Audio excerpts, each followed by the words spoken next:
I want to send a very strong warning. Kwa hao chokora vijana wajinga wanatumwa wanapatiwa shilingi 200 eti wakuje wapige viongozi mawe. I want to address you. Yule kijana atatumwa apatiwe 200 akuje kupiga gari ya Rigathi Gachagua na mawe. Tutaweka kila kitu kingine chini, tutakimbiza wewe na vile wezi wa simu wanachomwa Githurai. That is what we are going to do to you.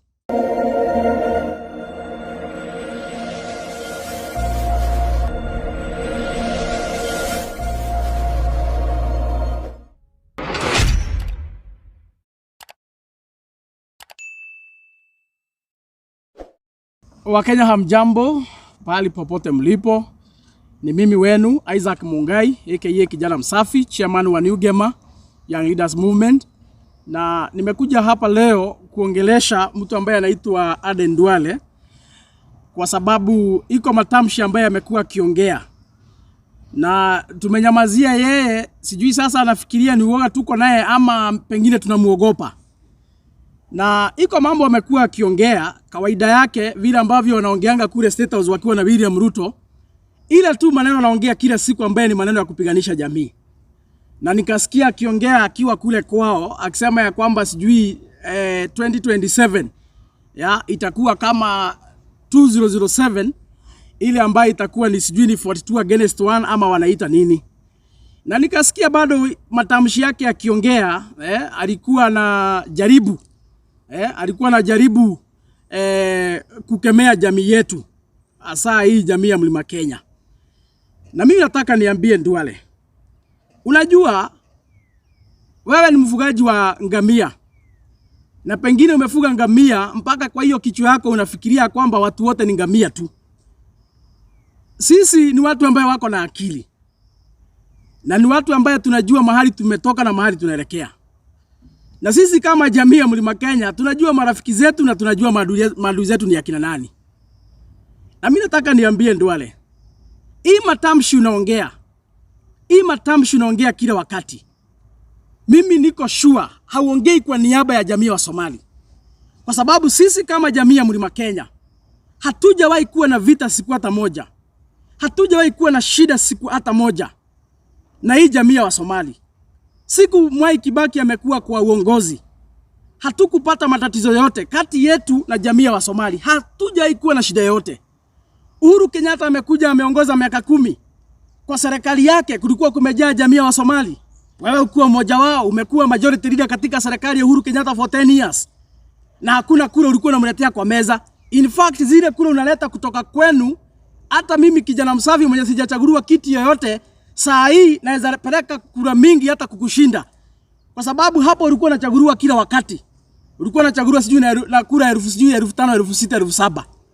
Lakini Uhuru Kenyatta alikuwa na heshimu jamii wa Somali na anakupatia kiti kule bungeni unawakilisha hata kama hakuna idadi ya kura mingi ambazo unasimamia.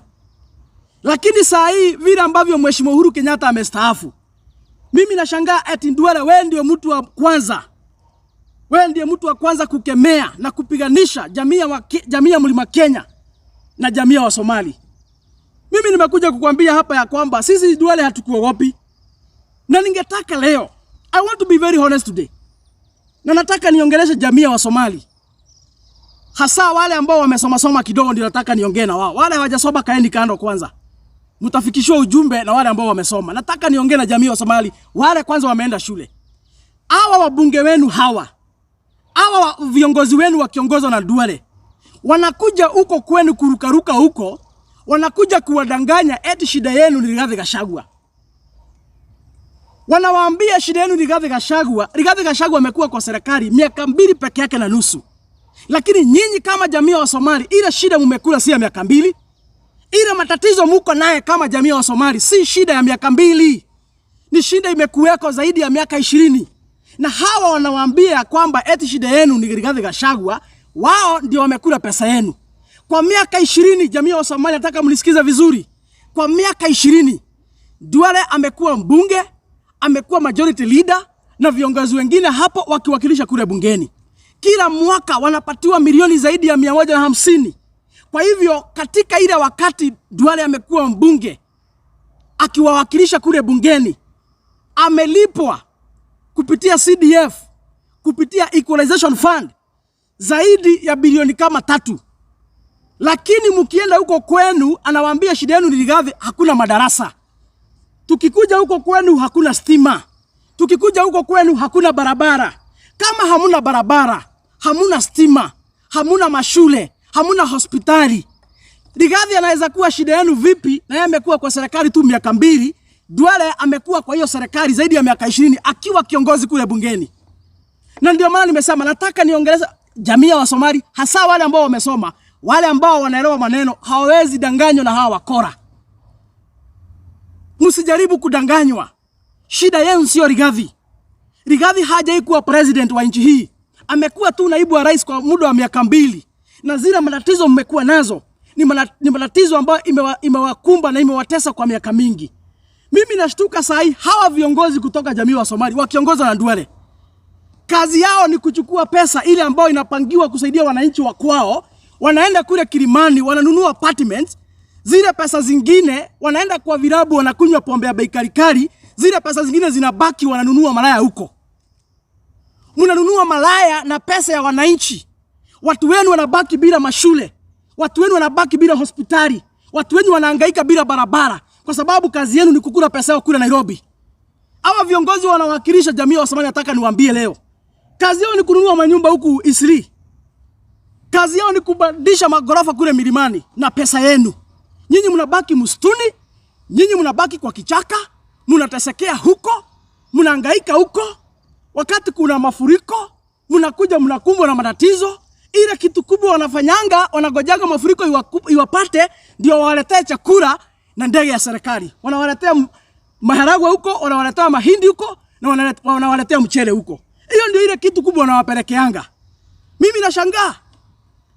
Na ndio maana naambia jamii wa Somali, msikubali Duale alinganisha nyinyi na ngamia zile ambazo wanafuga. Nyinyi ni watu ambao mko na akili. Nyinyi ni watu ambao ni waelevi. Nyinyi ni watu ambao ni waelevu. Mnajua maneno, mnajua shida zenu, mnajua jinsi ya vile ambavyo mnaweza saidika. Msikuja hapo kudanganywa na siasa ya pesa 8.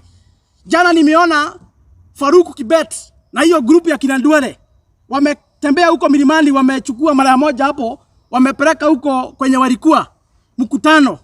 Wanavalisha yeye nguo buibui hapo ati atukane Rigathi kwa kamera. Huyo mtu hakuwa anaongea kwa niaba ya Wasomali. Huyo mwanamke alitusi Rigathi jana, hakuwa anaongea kwa niaba ya Wasomali. Huyo tu ni malaya ya kawaida huku tao Nairobi. Duale wameokota wamepeleka huko eti akatusiane huko, ndivyo sisi tuone jamii ya Wasomali iko na shida na Rigathi Gachagua, ama tuone jamii ya Wasomali iko na vita na sisi. Hakuna kitu kama hiyo na hatutakubali. Hii ukora yote inapangwa na Faruku wakiwa na Duale, wakifikia tunawaogopa. Hatutakubali hii upuzi yote wanapanga Nairobi ya kugonganisha jamii ya Wasomali na jamii ya watu wa Mlima Kenya. Hiyo upuzi na ujinga hatutakubali. Wananchi hatuna shida. Wananchi sisi hatuna vita. Shida yetu ni viongozi. Wale ambao wanapatiwa pesa yenu, wanaenda kulala Nairobi huko na malaya wanakunywa pombe bei kali, nyinyi mnabaki mkiteseka kule msituni. Hiyo ndio ile shida ambayo tuko naye. Msikubali kukuja kudanganywa hapo. Msikubali kukuja kudanganywa hapo. Kitu ingine, siku Rigathi Gachagua ameongea mambo ya Al-Shabaab. Hiyo sio kitu mgeni katika nchi hii. Hiyo sio kitu mgeni katika nchi hii. Yule ambaye hajui mambo ya Al-Shabaab katika nchi hii ni yule ambaye amezaliwa leo na wale ambao walikufa. Lakini wale ambao wamekuwa uhai hapa, juzi tumekuwa na matatizo hapa, na nyinyi wote mnajua, na hiyo ni kitu inajulikana. Na ile siku Rigathi ameongea hiyo maneno ya Al-Shabaab, hakuna mahali alitaja jamii ya Somali. Na nataka niambie Wakenya leo hii, kama mtu ako na matatizo yake binafsi, msikubali akuje kuwekelea jamii. Hakuna mahali Rigathi Gachagua aliongea mambo ya jamii wa Somali eti ni Al-Shabaab. Hakuna mahali alitaja mtu yote akasema ati kiongozi fulani kutoka jamii fulani eti ni Al-Shabaab. Hakuna kitu kama hiyo. Hii ni mambo inatengenezwa hapa Nairobi, na inatengenezwa na mtu ambaye anaitwa Faruku Kibet. Huyu mwizi wa Kikuyu anaitwa Kimani Ichung'wah. Huyu mjinga anaitwa Soprano na Aden Duale, ndio wanatengeneza hii maneno hapa Nairobi, wanakoroga, alafu kisha wanachukua ndege, wanaweka mafuta na pesa ya wananchi, wanakuja kule msituni, wanakuja huko kuwadanganya. Ndio wapiganishe. msikubali na wasihi. Jamii ya Wasomali na waambia, msikubali kudanganywa na hawa matapeli. Hawa ni wakora, hawa ni wanafiki, hawa ni waizi, hawa ni majangili hawa. Hawa ni majangili. Huyo Duale anajifanya mwanaume, kama ni mwanaume sana. I dare you, Mr. Aden Duale, hata kama wewe ni waziri wa afya na ulifaa ukuwe waziri wa ngamia. You don't even qualify to be a CS for health. Ulifaa usimamia mambo ya ngamia. I dare you, kama wewe ni mwanaume, acha kudanganya jamii ya Wasomali eti Rigathi amesema wao eti ni Al-Shabaab. Enda uambie siku umekuwa majority leader hapa miaka 10, nini uliwafanyia? Enda uambie umekuwa mbunge kutoka wakati wa Kibaki, enda uambie nini umewafanyia? And let me tell you Kenyans, hii maswali lazima mjiulize. A good example, hatuwezi kuwa na constituency kama Kiharu. Pesa ya CDF inatumika kujenga mashule, inatumika kujenga mabarabara, inatumika kulipia watoto shule wa hiyo constituency, wazazi wanalipa 1,000 peke yake per term.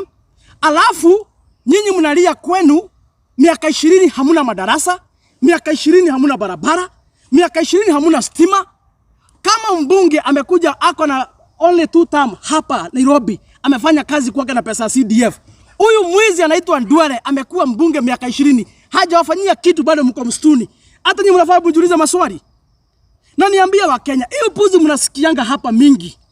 Watu wakisema ya kwamba sijui hii jamii sijui ndio imesaidika, hii jamii sijui ndio imepatiwa nini. Wale viongozi wengi mnachagua zile jamii ambazo mko marginalized. Wale viongozi wengi mnachagua walikuja anasa hapa Nairobi. Juzi nimesikia Murkomen akilia akiwa kule kwa Kamket. Juzi nimesikia Murkomen akilia akiwa kule kwa Kamket, akisema ya kwamba eti baada ya miaka 20 tuko na CDF na kwa Kamket hakuna madarasa, hakuna hospitali, hakuna police station, hakuna barabara na hakuna stima. 20 years of CDF. Huyo mtu anapatiwa CDF na anapatiwa equalization fund. Lakini miaka 20 hakuna kitu inaendelea huko. Alafu bado nyinyi mnakuja kublame sisi eti jamii hii ndio inafanya tusisaidike. Mnakuja mnadanganywa hivyo na wale wakora na bado mnasikia. Mimi nafikiri William Ruto alituambia wajinga waliisha Kenya. Kwani wajinga wamefufuka? William Ruto alituambia wajinga Kenya wameisha. Kwani saa hii wajinga tena wametoka wapi? Kwani wajinga saa hii wametoka wapi? Nataka niambie William Ruto. William Ruto, kiongozi wa UDA, rais wa Jamhuri ya Kenya. Wale wajinga ulituambia waliisha siku ya uchaguzi. Hata saa hii hawajarudi. Na kama iko wamerudi, wewe ndio umewaleta. Sijui umewatoa nchi gani? Hakuna wajinga wamebaki. Vile ulituambia hakuna wajinga nchi hii, hata saa hii hakuna wajinga. Nataka niambie wa Kenya hapa, kwa sababu lazima tuambiane ukweli. Siku Rigathi Gachagua ameenda US, mlisikia wakora wa serikali wakisema ya kwamba eti saa hii kuna amani venye Rigiji ameenda US. Na vile walisema hivyo, wameishi wakitafuta njia ya kujaribu kubrand Rigathi Gachagua kama mtu wa fujo. Na ndio maana siku wameenda wakaanza porojo na mdomo mingi eti saa hii kuna amani, Rigiji hayuko. Siku wamerudi kutoka Umarekani, wanamtumia wakora, wanamtumia vijana maguns, anakuja kupigwa mawe, ndivyo muone fujo imerudi wakati Rigiji amerudi Kenya. Hii lazima tuambiane hapa ukweli. Hii lazima tuambiane. Hii lazima tuambiane ukweli. William Ruto, shame on you. William Ruto, shame on you. Ulituma wakora siku Rigiji alikuwa anarudi, ndivyo kukuwa na furugu. Uambia wa Kenya ya kwamba vita imerudi kwa sababu Rigiji amerudi, ndiye hataki amani. That is what you did. Lakini wajinga Kenya hakuna. Na kama iko, wewe ndio umewasafirisha ukawaleta hapa. Lakini sisi wa Kenya sio wajinga. Wala tulikuwa siku ulikuwa unafanya uchaguzi hapa. Wala tulikuwa siku ulikuwa unarukaruka hapa ukiomba kura. Sisi sio wajinga. Tunaweza kuona maneno na tunakuonea 18. Nimesikia, I don't know whether it was yesterday or maybe before yesterday, kulikuwa na watu huko CBD walienda kupora maduka za watu. Kitu ambao haikuwa inafanyika wakati Rigiji hakuwa. Lakini saa hii amerudi, mnatuma wakora, waende wakafanya mambo ya upuzi ya ujinga ya kupora na kuharibu mali, ndivyo mwambia wa Kenya si mnaona Rigiji amerudi, ndivyo hakuna amani. Hii tunaonea 18. Hii ujinga mnajaribu hapa tumeonea 18. Na niambia William Ruto, hii upuzi unafanya hapa Kenya ilifanywa na Moi wakati wazazi wetu hawakuwa wanaelewa chochote.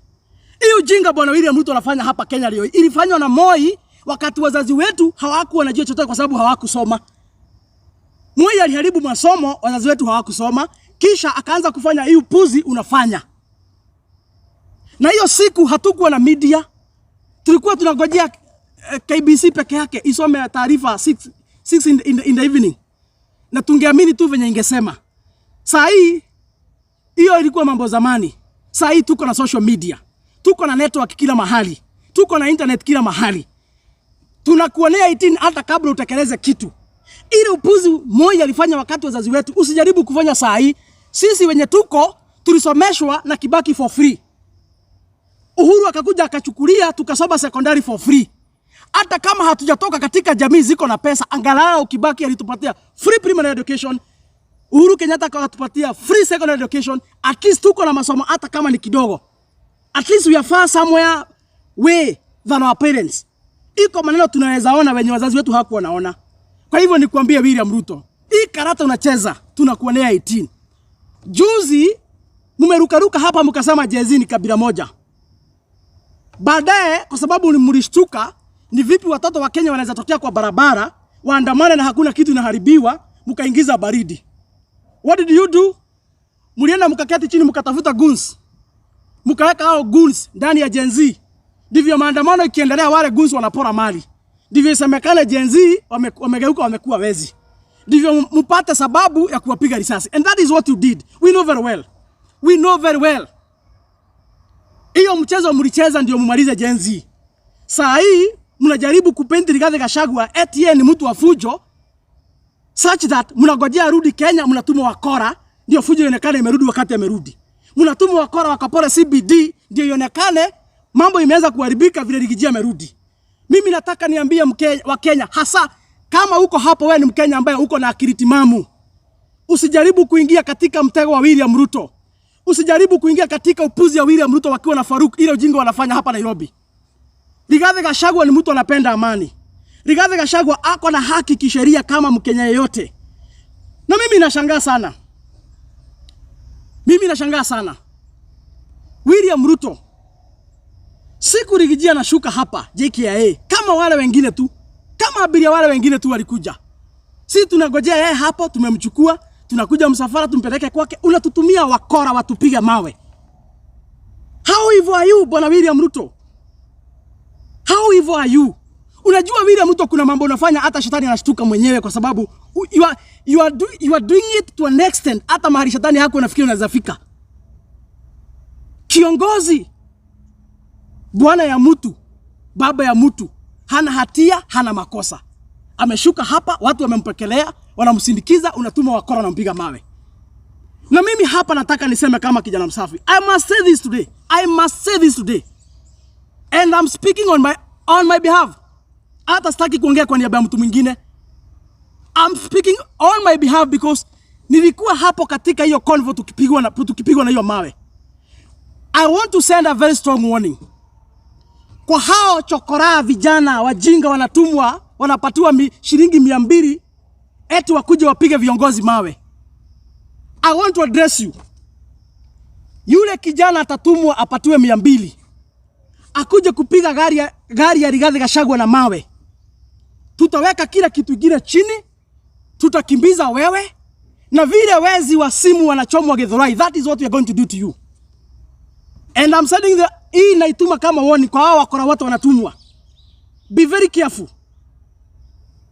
Githurai wakora wa simu wameishi kuchomwa. Si ni kweli ama nadanganya? Si wanachomwa kila siku? Kama wezi wa simu Githurai wanachomwa kila siku na raia, wewe unatumwa na mawe ukapige baba ya mtu bure mwenye haja kukosea, haja kufanyia kitu. Kama wewe ni mwanaume, yule atarusha mawe igonge gari ya Rigiji, tutakukimbiza mpaka kwa nyumba ya mama yako na tukikushika kiberiti. Nimesema hivyo kama kijana msafi. Mwenye yako na shida na mimi nitafute. But that is what we are going to do. Sisi tumechoka. Personally myself mimi nimechoka. Hiyo siku karibu nikufia kwa gari hata mimi bwana. Tulipigwa na mawe nikashtuka nikalala kwa gari flat. Mawe zinarushwa kama risasi. Na hakuna mtu tumekosea, hatuna hatia yote, hakuna mtu tumefanyia makosa. Lakini kwa sababu wakora wachache hapo chokora ihe ithato ihe inyane cia heo magana mere. Sio kasikia mahiga. Mayaga ikihe kiria gikurihwo bia. Kihe kiria gikurihwo bia. Yuke kuhura ngari ari gathira mahiga. Twagutangeria nginya kwanyu kwa nyumba twakuruta kuu na twakunya twagura gibiriti. Kama mbaya tumechoka. Kama mbaya tumechoka. Tumechoka na tumechoka na tumechoka na tumechoka. William Ruto tumechoka. Tumechoka William Ruto tumechoka. Hiyo puzi imezidi bwana. Juzi wakati Rigathi yako US umepiga kina Medho hapa kila siku. Wakienda Nakuru wanapigwa, wakienda Murang'a wanapigwa, wakienda wapi wanapigwa. Na wanapigwa bure. Kalonzo Musyoka akitembea mahali hakuna mtu anampiga. Mudavadi akienda hakuna mtu anampiga. Kindiki akienda hakuna mtu anampiga. Matangi akienda hakuna mtu anampiga. Lakini Rigiji akienda ama watu wake waende wanapigwa. Kwani tulikosea nani? I'm telling William Ruto tumechoka. Na kama hii nchi, if this country is lacking a mature leadership, let it be known. Let it be known by the internationals. Let it be known. Wacha julikana ya kwamba Kenya haina uongozi ambao umekomaa. Wacha julikana sasa. Lakini upuzi ya kupatia vijana 300 hapo wanakuja kutupiga mawe bure. Tutakibizana wao. Tumechoka. Tumechoka. Tutakimbizana wao. Tumechoka. Na yule tutashika kiberiti.